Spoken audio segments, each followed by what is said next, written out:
Welcome to another exciting episode of American Warrior Radio, coming to you since 2009. If you or someone you know has ever worn the uniform of the Army, Navy, Air Force, Marines, Coast Guard, Space Force, or National Guard or Reserves, you've come to the right place, American Warrior Radio. We're always efforting to bring you news, notes, interviews, and current events for all things military and veteran related. The bumper music for American Warrior Radio is provided by none other than combat veteran and mill hop artist Stephen Hobbs. Thank you, Stephen. With that said, let's kick the tires and light the fires and get this episode off the ground.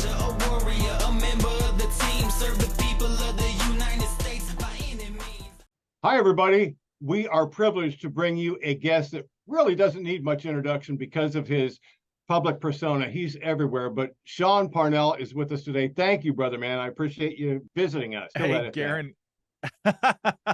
It's great to be here, Garren. Thank you for having me. Well, we love bringing people on the show that have a story to tell.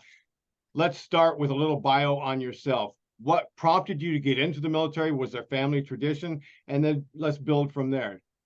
Well, no, I don't come from, a long line of military generals or anything like that. I was just a city kid from Western Pennsylvania, born in Pittsburgh, Pennsylvania, moved out to the suburbs and lived a pretty normal middle-class life. Ended up going to a small college, state college, called Clarion University in Western Pennsylvania. And one day just woke up on my college couch surrounded by beer cans and staggered over to the TV set and turned it on and watched it flicker to life just in time to see an airplane crash into the World Trade Center. And, Garren, it's kind of, I think about this often, about how that day really changed the trajectory of my life in so many different ways, a million different ways, not just even service related, but, if 9/11 doesn't happen, as tragic and horrific as that day was, I probably don't have the kids that I have today. It just set me on an entirely different path. And at the time, I was, I had lived through, by and large, the 80s and the 90s. We had some fights here and there, and certainly Desert Storm. I was just a kid during Desert Storm. But I always thought, like, man, is there ever going to be a moment where I am tested, where there's a crisis that I have the opportunity to serve something greater than myself? I had just had this conversation with my roommates who, by the way, they were all playing football for Clarion. It felt like they had a mission and a purpose. They knew what they were doing. I had, at that point, had changed my major 3 times, was elementary education and then secondary education, but I wasn't really quite sure what I wanted to do. And after September 11th, I just felt like I knew exactly why I was, God had put me on this earth, and that was to serve my country and be a part of America's collective response. And that you did. So you joined the Army, you were ROTC? Yeah. So there's a kind of a funny story about that. I after 9/11, I just wanted to enlist right away. I was 22 years old. So I was very, very naive, like most 22-year-olds. And I guess, looking back on it, you just think that with that U.S. flag, the American flag on your shoulder, and the might and power of the U.S. military at your back, you can accomplish the world. You can do anything. And like I told you before, Garren, I just wanted to get in the fight as fast as possible. I think 2 days after 9/11, went to the recruiter before I'd even talked to my parents, told them that I want to join the Army, be in the infantry, go to airborne school, go to Ranger school, do all the high speed stuff. And then I, had a conversation with my parents, and they were like, whoa, slow down a little bit, dude. So my dad, son. Yeah. So I went home that weekend to talk to my parents about it. And my dad went to the Naval Academy and got accepted into the Naval Academy. He was at the top of his class, and he ended up leaving before his contract year because he wanted to start a family. And again, as a stupid 22-year-old kid, I didn't know this at the time. But I was arguing with my dad as he was taking me back up to school, because he wanted me to, hey, like, be an officer. You've been in school for 2 years. You're halfway done. Just stick it out. And if you want to serve, the war will still be there, because the sense was at the time that 9/11 was like, we were about to go into the fight in a big way. And he's 2 years is nothing. This country will likely still be at war, or the war will just be ramping up. So just stick with it. Go in as an officer. And I remember saying to my dad, because I was mad. I wanted to get in the fight right away. And I said, Dad, damn it, what have you ever done to be proud of in your life? You left the Naval Academy, what did you quit? And it was one of those moments in my life as a kid where I immediately knew that I made a huge mistake. Like I should have not said something like that to my father. And looking back now with perspective, it was just a completely very, very, very, very stupid thing to say. And he said, Sean, I don't regret my decision to leave the Naval Academy because I have 4 things that I'm proud of every day: you, your sister, and your 2 brothers. And ultimately he left. He said, I left the Naval Academy because I didn't want to have to tell my kid, have a good first grade year. I'll see you in second grade, and that resonated with me. And so I decided to take his advice and stay in school. And yeah, I ended up getting my commission and getting everything that I wished for, and went to airborne school, got a chance to go to Ranger school, and failed the first time through, but stuck with it, made it, and went to the 10th Mountain and deployed to Afghanistan in 2006. And as they say, I guess the rest is history. So it was really a lesson of be careful what you wish for, because I got everything I wanted, Well, it's a very interesting story, and I know there's a whole lot of folks, men and women out there, that can relate. Maybe they didn't have any direction in their life at the time they were starting college, or midway through, or even all the way through. But would you still make the recommendation today for young men and women to enlist or gain a commission in the military?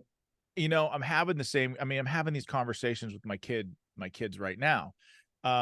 My oldest daughter's 16. I've got a 14-year-old boy. Obviously they know that I served in the military. But when they're really little, they don't really know all the ins and outs of it, but they'll see things hanging on the wall, or, medals in a dusty box somewhere, and they start asking you questions, and they I don't know. I feel like they're more and more curious every day about it. And I'm starting to get questions like, what do you think?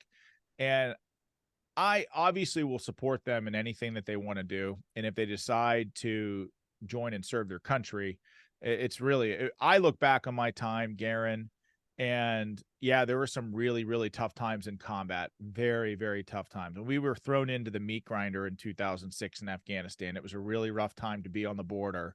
And, I was wounded over there. 85% of my platoon was wounded. So like I said, very, very tough times. But even knowing what I know now about how horrible it was, I would do it all again in a second, because I love this country. It's worth defending. America needs good people to stand up and fight for it. And if my kids decide to make that decision, I want to make sure that they have all the information that they have at their fingertips with which to make that decision. But I'll support them 100% either way. And I think that's now. good. Am I advocating for them to do it? No, I'm just sort of letting them walk that path on their own. Right. Well, it's a measured approach that other parents need to think about and consider if Johnny or Susie is interested in a career in the military, even just a 4-year stint, because we do need Americans to stand up for what this flag over my left shoulder stands for, which is the ability to be free and to exercise all the liberties we have to better ourselves, provide for our families, and keep this nation safe. And you've done a miraculous job. I said you have a big persona because you're a regular on national Fox News, which is amazing for those that have tuned in and recognize your face and your name, but also the Battleground podcast. Tell me a little bit about that. How'd that get off the ground? Well, so I got back from Afghanistan, and I went to grad school, got my master's degree, but I felt like, I'll tell you, when I came home, my unit, we spent 9 months on the ground, and my unit turned around and went right back to Afghanistan. I was wounded, and I was in the process of being medically transitioned out.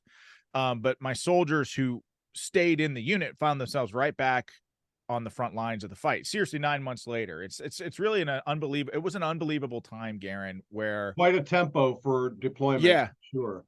I mean, it was crazy. It was crazy, and it's like almost some of these new soldiers that I talked to, they can't even comprehend what that was like. But a very heavy burden was carried by a very small percentage of people, and I know just by virtue of my time spent in the military back then that many of my soldiers went through hell in Afghanistan on multiple deployments and felt like while the American people were grateful for their service, that they were largely forgotten, like their exploits were forgotten. And that, I don't Yeah, mean that they're in a over negative there, way. out of sight, out Yes, of mind. absolutely right. You know, in fact, I even got like, where were you deployed? Thank you for your service. Where were you deployed? Oh God, Afghanistan. Well, just thank God you're not in Iraq, because Iraq is just so dangerous. And my soldiers, when they hear that, be like, my God, well, like my machine gunner got shot in the head last week, you know? So I came back and I just felt like I needed to, one, take care of the people who come home, because the real war starts for many veterans when they actually come home. And I wanted to make sure I was there for them, but also wanted to make sure that I told the story of my troops so that they didn't have to worry about being forgotten. And that mission, which that's really my next mission, but that mission really set me on the path to write my first book, which is Outlaw Platoon, which is a chronicle of my time in Afghanistan. And Sean, where that can people really is get the book? Where can people anywhere, order the book? anywhere Outlaw books are Platoon. sold. I mean, yeah, and anywhere books are sold. And it's out in all formats, ebook, audiobook, but I mean, this book, Garren, I came out of the military, a no-name captain, and broken, really. I didn't ever intend for this book to be anything. I mean, I mean, obviously you want it to be a bestseller, but I thought it would just, end up being a Word document, maybe strung together in a 3-ring binder, guy sitting around a fire. We flip through it and we tell stories over the next 20 years. But there's something about that book that just, and I don't know what it was. It really was just a warts and all tale of my time there. No political agenda whatsoever, just the infantry fight in Afghanistan. Um, Really was a triumph of the human spirit, but in a military setting, I would say. But that book, something about that book took off and resonated with the country, and now it's in 10 countries. And I mean, Wow. it's quintessentially an American military story, but there's something about it that resonated, and it gave me a platform to give back to veterans in a bigger way.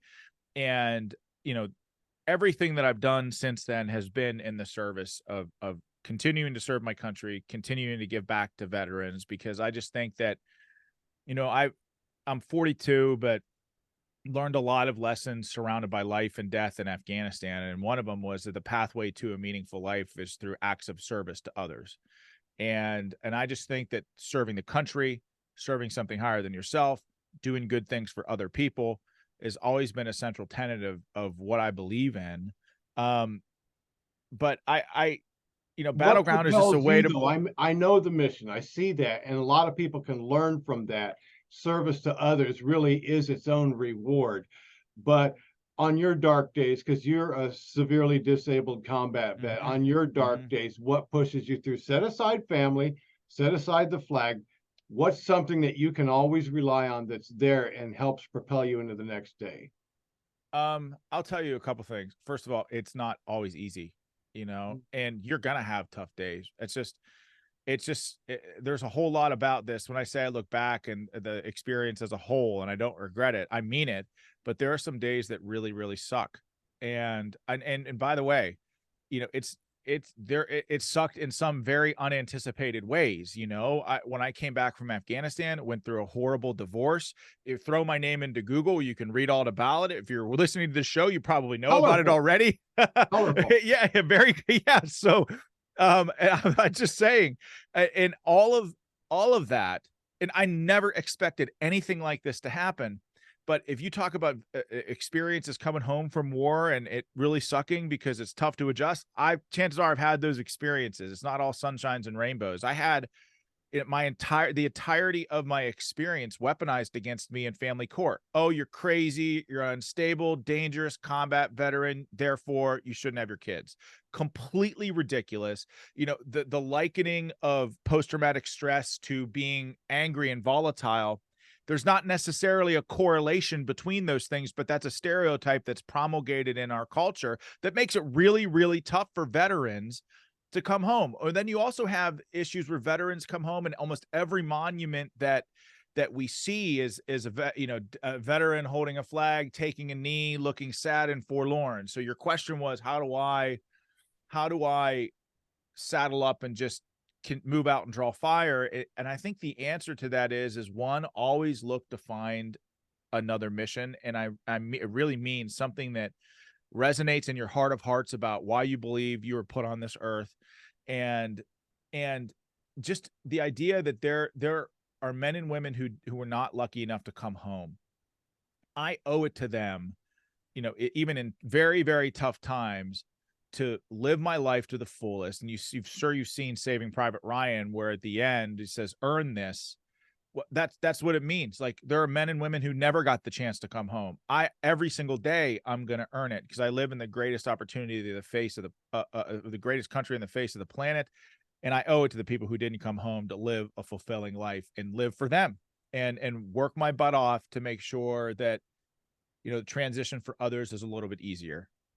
And even with last month, the month of September, being Suicide Awareness Month, and we're dropping 22 veteran lives a day to this moment, and it's got to stop. And we've done the PSA. Mhm. Our producer John did a wonderful job. It follows every episode of American Warrior Radio. So please, people, as you watch this wonderful interview with this awesome dude, Sean Parnell, he's a decorated combat vet. He's an author. You got to get Outlaw Platoon. He's got his own podcast. He's a news personality on Fox. He just told you that amidst all of that, he still has dark moments, and the thing that pushes him through is his willingness to accept others have gone before, and others that did go before, some of them aren't here. Their families are affected. Generations can be affected by the nastiness of war and combat, but there's a purpose. There's a reason and a purpose that you're there, and don't give up. My old partner on American Warrior Radio always said suicide is a permanent solution to a temporary problem. I think you heard it from Sean in his words, that there's always something on the horizon. Tomorrow can be brighter, but we have to be willing to accept our circumstance and power through. Look at this man. He has done this repeatedly through his life. And again, you've had some great monumental successes even, but at the same time, those setbacks, those valleys are only noticeable when you're standing on the peak and wondering, okay, I'm in a valley, but I'll get back up on the peak. Is that kind of where I'm hearing you talk from? Yes. I mean, you're exactly right. I mean, just because things suck, and no, there's no doubt about it. Sometimes things are going to suck. That's just life. And, you know, uh, you can't quit.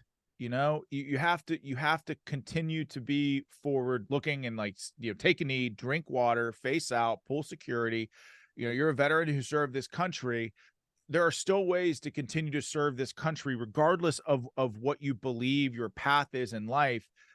Your country still needs you. You now fulfill a role of the elder warrior, which is not nearly as defined as we need it to be in this country. But your role in society is to help educate people who haven't served, or policymakers, on what it means to serve, on what the cost of war really is. So you have a mission, you have a purpose. It's just, you just can't quit. And believe me when I tell you, I know how bad it can get sometimes. I do. Personal But that's experience, not, yes. yeah, Yeah. personal experience, but it's not an excuse to give up. It's not an excuse to quit. And at Nobody the end wins if you quit. Nobody wins. exactly. Exactly. That's exactly right. And one battle that AVET Appeals is helping you with is getting a proper decision for you with the Department of Veterans Affairs. That's always going to be an issue on American Warrior Radio. And your experience was you got medically retired, and some good came of that, but you're still facing an uphill struggle when it comes to some of the administrative bureaucracy within the VA, and we're happy to help. What can you relate about your personal experience prior to AVET Appeals dealing with the VA? Did you find it to be okay? Was it super challenging? Yeah, I'm grateful that the VA exists, and I think many of the healthcare providers and the doctors are great, and they take their job seriously. What's always the tough part is just the calcified bureaucracy that surrounds it. It's like so many of these things, like just talking to you about stuff, Garren, like I learned something new every day. Well, it's like I have a master's degree and I was a captain. Imagine being, a 90-year-old Korean war veteran who, a technology has changed so much, and maybe he's not familiar with all the new rules. I mean, how the hell is a guy like that gonna make it through or figure it out? So it's like it can be tough for a lot of people. And when I'm sitting here learning something new every day, you can bet that folks that are a little bit older that really need the help, um, the bureaucracy is just challenging in a million different ways. But on whole, of course, I'm grateful that the VA exists. And I like what you said, because there are so many people within the VBA, that's the benefit side of the house, as well as the VHA, the Health Administration.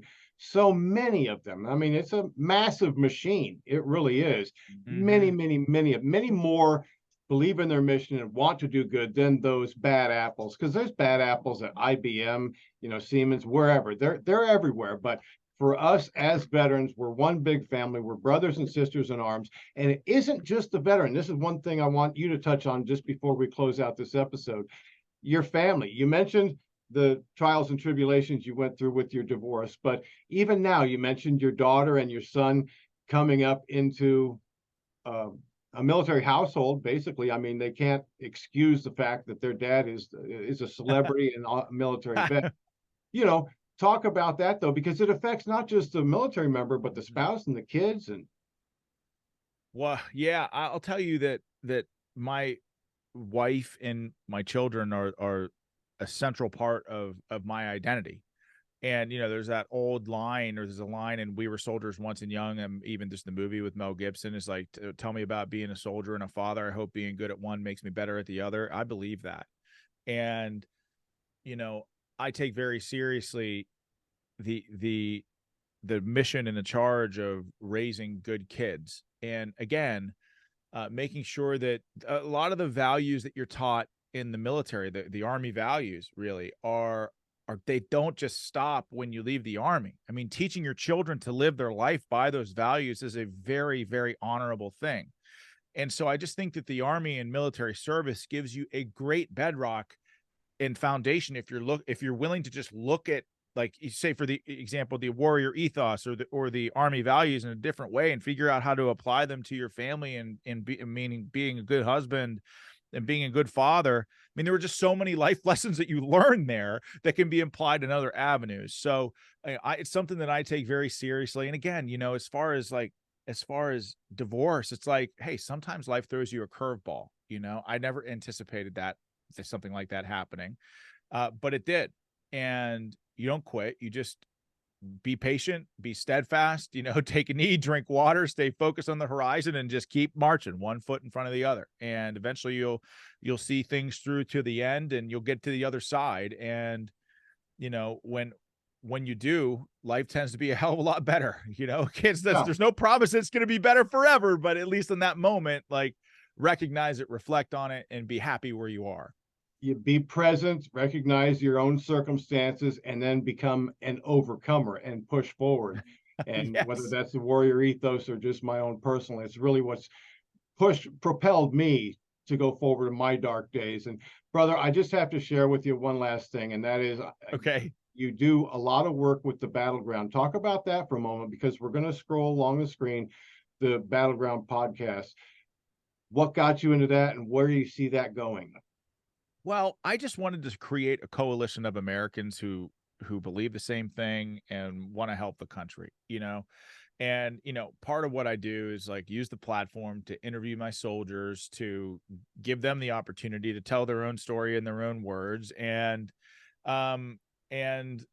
yeah, I mean, I just, there are many different ways to serve. Like, you don't necessarily need to have a rank, the title of captain to serve. You don't necessarily need to be in Washington, D.C. or serving as some elected official to do that. There are many ways to serve your country. And I think the whole idea of battleground and interviewing great Americans with great stories, it's just in further service to that mission, and just making sure that the right people in this country have a platform and a voice to advocate for the things that they believe in. And you're still associated with and help out Concerned Veterans of America, correct?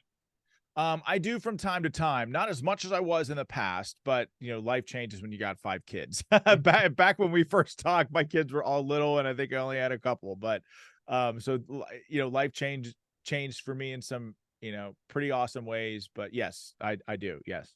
Well, brother, I thank you so much for spending a few minutes with me and our audience. And honestly, people, we want you to share this. This man has been through the mill. He's written about it, and it's a story that I think the word you use resonates with a lot of veterans. And I really want to push that forward and let people understand there's more to life than military. There's a reason and a purpose that we're here, and you can never, don't quit. You've got to push through to the other side. That's exactly right. That's exactly right. Thank you, Garren, for giving me the opportunity to talk to you today. It's been an honor to be here. Whenever time's available, we love to have you. You're just a great interview. Thank you so much for serving our country and continuing to serve the veteran population, because it is meaningful. It's meaningful work, and it means something to the viewers. So thank you, brother, very much. Have a blessed day. You're welcome, Garren. Take care. And as I always say, people, don't forget, thank a vet.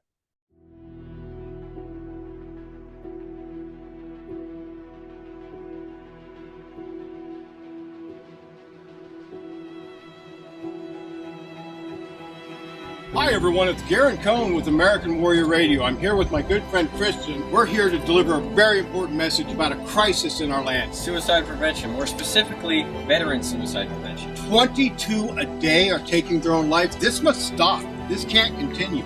If you or someone you know is contemplating suicide, please know that God has tomorrow planned for you. Don't take your own life. And just remember, suicide is a permanent solution to a temporary problem.